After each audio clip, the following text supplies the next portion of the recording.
I'm a little bit sad.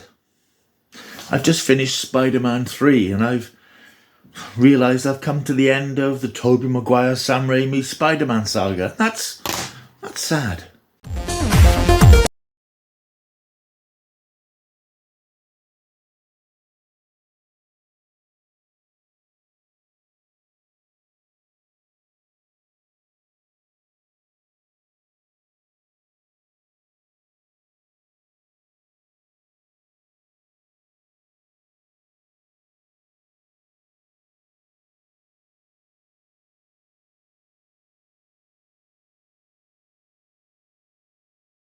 Hello, welcome back to my world of stuff. As you know, the last couple of weeks I've been revisiting the Spider-Man cinematic saga in celebration of the fact that the Spider-Man movies are all being re-released on cinema screens in the UK for very short engagement. I think it's 1 or 2 screenings over 1 or 2 nights.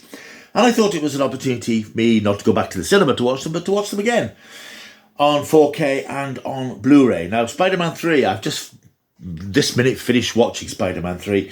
This was one I wasn't looking forward to watching because, having thoroughly enjoyed the first 2 films, this film, of course, has its reputation.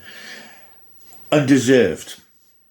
And I'm interested to note, having done a little bit of research on the film, that opinion has changed over this film over the last 14 years. It came out in 2007, so it's now 17 years old. It wasn't particularly well received when it came out for various reasons, which we will discuss shortly, but it has been reappraised and people have revisited it and realised, actually, this works. This is a good film. It is a good film. It is a good film. I thought it wasn't. I thought it was going to be overstuffed. I thought there were going to be cringy, embarrassing scenes in it.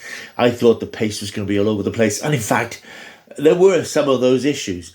But because I've spent the last couple of weeks reacquainted myself with Toby Maguire Spider-Man and Kirsten Dunst's Mary Jane and James Franco as the tortured Harry Osborn and all these other characters, Aunt May.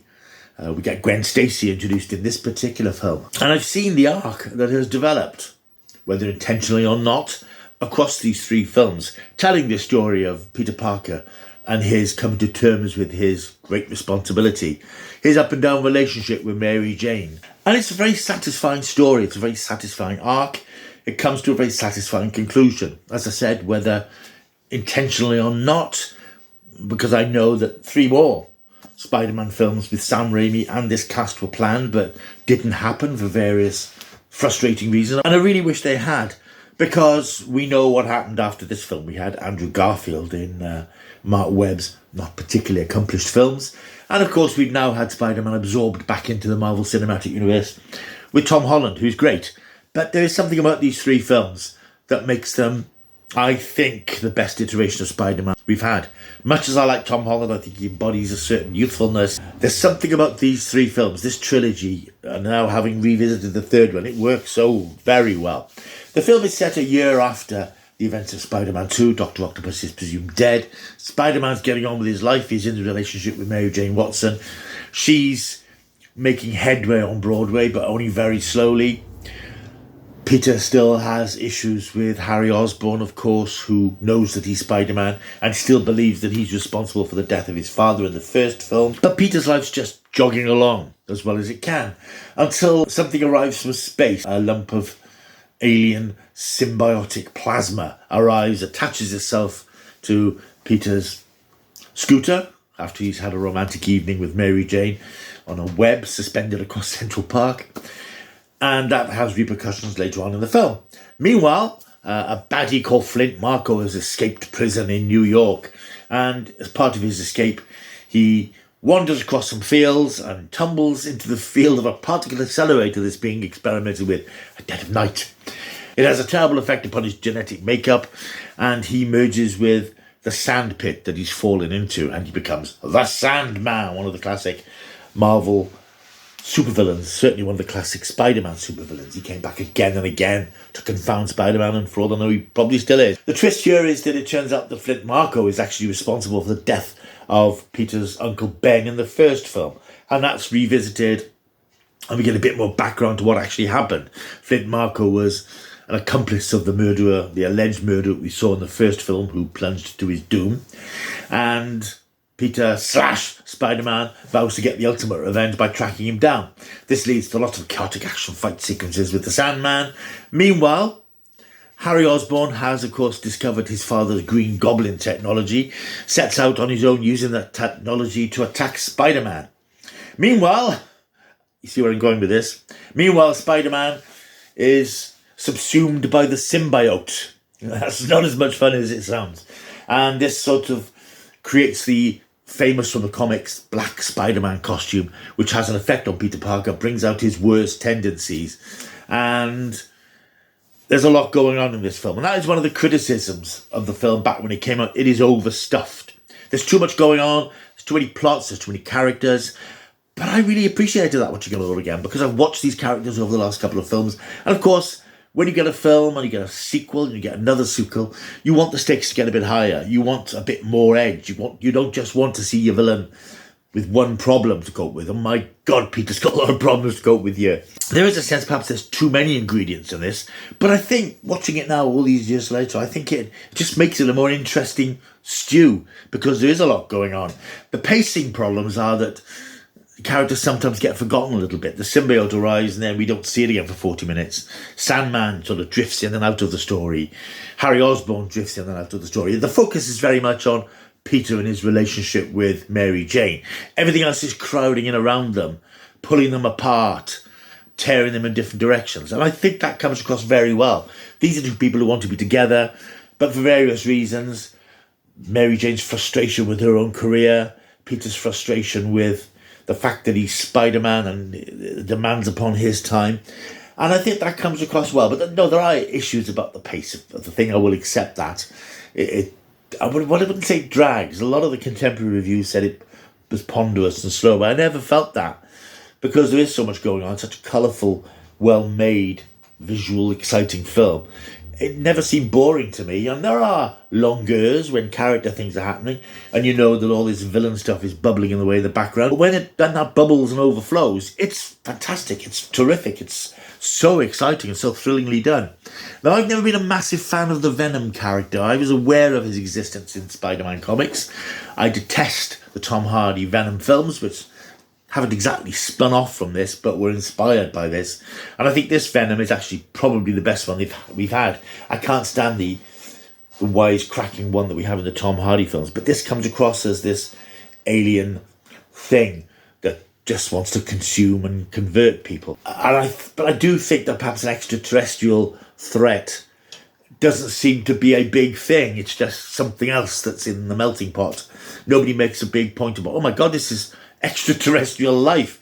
It's just happens and it does what it does. But I think it's done well, and I think it looks more malevolent and vicious than the Venom that we see these days. The one issue with the film, of course, and it's the one bit I think which is still inexcusable watching it again now, and I understand why it's there, but it's embarrassing to watch, of course, are the sequences with Peter Parker being cool when he's under the control of Venom, and he's walking down the street and he's flicking his hands at the girls, and he's trying to do the jazz moves and dancing in the jazz club where Mary Jane has ended up working.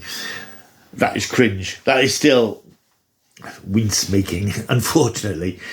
Possibly because Toby Maguire looks so horribly uncomfortable doing that sort of stuff. I know he was out of his comfort zone doing the dancing things, but was sort of persuaded to do it.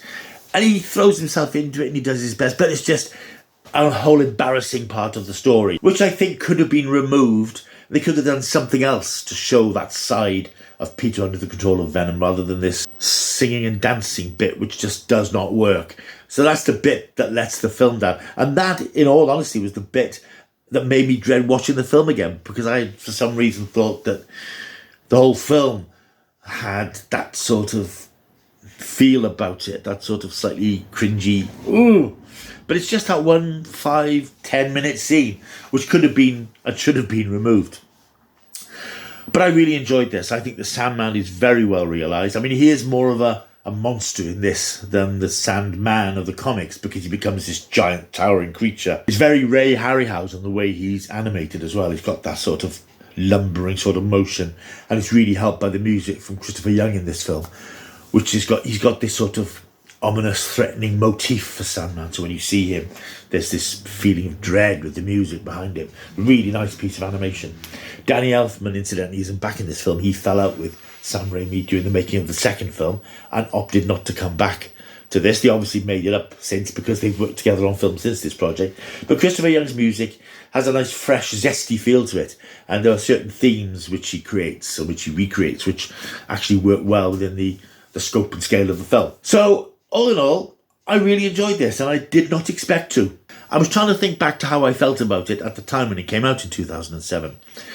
And I think my abiding memory is still, for some reason, that song and dance scene, which is so indelibly imprinted upon my memory as one of the great "no, don't do that" moments in cinema. But it is such a small part of the film. Everything else is really good. Yeah, I accept there are pacing problems. I accept that there are too many villains. I know Sam Raimi didn't really want Venom in the films. He didn't like the character. But Avi Arad, one of the producers, felt that it needed a more modern villain, because I think Sam Raimi wanted classic characters like Sandman and the Vulture and so on. Avi Arad wanted a more modern creature, which was, I think, Venom has more of a modern appeal, perhaps. Sam Raimi was dragged kicking and screaming to bring Venom into it, but I think he had an appreciation for the character by the end. But I think it all works very well. It is a more layered story. It is a more intricate story, because that happens. I suppose you look back at the first film, it's fairly straightforward, and you've got Spider-Man, you've got the Green Goblin, they face off against each other. Peter's still finding his feet as himself and as Spider-Man. Then you've got a bigger story with Dr. Octopus in the second film, and now you've got this, slightly overstuffed film. But I didn't feel that it was so overstuffed that it collapsed under the weight of that. There are issues with characters, as I said. Venom disappears for a while, and then Sandman disappears for a while. So perhaps the script could have been tightened to, cover up some of those gaps. But it's just small stuff, really. I absolutely loved this film, and I have no shame in saying so, because I know it doesn't have a reputation like that. As I say, I know it's been rehabilitated over the years, and I think people think more fondly of it now. Strange thing is, I have this on Blu-ray. Now, I've got the first Spider-Man and Spider-Man 2 on 4K. Picked them up last year, I think. I think there was a sale, one of HMV or Zavvi's occasional sales, and I think that they were $9.99. I chose not to get Spider-Man 3 on 4K because I remember thinking, it's rubbish. It isn't. Next time there's a 4K sale, I'm picking that one up. Really, really good film. Really enjoyed it. And I'm going to give it 8 out of 10 for Spider-Man 3. Right, in the great tradition of these things, now I've seen this particular Spider-Man arc, the Sam Raimi Spider-Man arc, I'm going to rate these films and put them in order of preference. And it's probably no great surprise. The best one is Spider-Man 2. That just works. It clicks and moves, and it's so well oiled. The first Spider-Man comes in second, but this comes a very, very strong third. There's not a lot to choose between any of them, really. They're all fantastically enjoyable films. I think Toby Maguire is great. He has the geekiness of Spider-Man and Peter Parker that we haven't had in Andrew Garfield. He was too sexy. Tom Holland is too fresh-faced and nice. But Peter Parker here is genuinely, he doesn't fit his own skin very well, and he's awkward, and he's finding his own way about who he is, let alone Spider-Man, and I think he comes across very well, and it was nice to see him back in No Way Home. So I think, I am a bit sad that I'm not seeing these characters again, because I've spent the last fortnight watching these 3 films, getting into the relationships of them and seeing how things connect. And as I said when I reviewed Spider-Man 2, watching them like this is like reading a comic. You're reading one comic, then you're reading another one the next week. I watched them all across a fortnight, and you really get the sense of continuity and the sense of the storytelling developing. And I think, I don't suppose the third film was what they had in mind when they did the first one, but it all fits in together very well. It all pays off. It's a very nice trilogy, a really good trilogy. One of the great superhero trilogies. I know we've had the Iron Man trilogy and the new Spider-Man trilogy and the Captain America trilogy, but I think this is right up there with them. And I know Sony get a lot of flack for mishandling their superhero characters, but I think they did right by Spider-Man, thanks to Sam Raimi. Great films. Let me know what you think of Spider-Man 3. If you haven't revisited for ages because you thought it was rubbish, as I did, go and have a look at it, because I think you'll be surprised. It's a jolly good film. Let me know what you think of the whole Sam Raimi Spider-Man trilogy. Let me know your favourites. I suspect your rankings will be the same as mine, because I think that's the general consensus, that 3 is the weakest, 2 is the best, and 1 is obviously the franchise starter finding its feet. But really, these are all, there's really little to choose between the 3 of them, as far as I'm concerned. I haven't rewatched them. That's my opinion, and I'm entitled to it. So let me know what you think of them. Leave a comment down below to let me know what you think of the Sam Raimi Spider-Man films. Let me know your rankings. Yeah, it's been fun watching these films, and I am genuinely sad, upset that I won't see these characters again. I'd like to see what happens next with Peter Parker, how his relationship progresses with Mary Jane. Who else comes along to challenge Spider-Man? If J. Jonah Jameson ever mellows in his attitude towards Peter Parker and Spider-Man, how Aunt May gets on, what else happens? Although there is a sense of finality, because that loop is closed with the Harry Osborn thing. So I suppose it is a nice place to leave it, but there's always room for more story. Anyway, Spider-Man, really loved the first 3 films. Next week, I'm not hugely looking forward to watching The Amazing Spider-Man with Andrew Garfield. I don't have particularly fond memories, or really indeed any memories. I know the first one has the lizard. The second one I completely forgotten, had Electro. And I know the second one isn't very good. But anyway, I shall plough on through the live-action Spider-Man films and be back next week with The Amazing Spider-Man. Thank you for watching. As I say, leave a comment down below. Like, subscribe. Stick around, more stuff to come. Thank you for watching. I'll see you soon. Until I do, keep taking the Spidey stuff.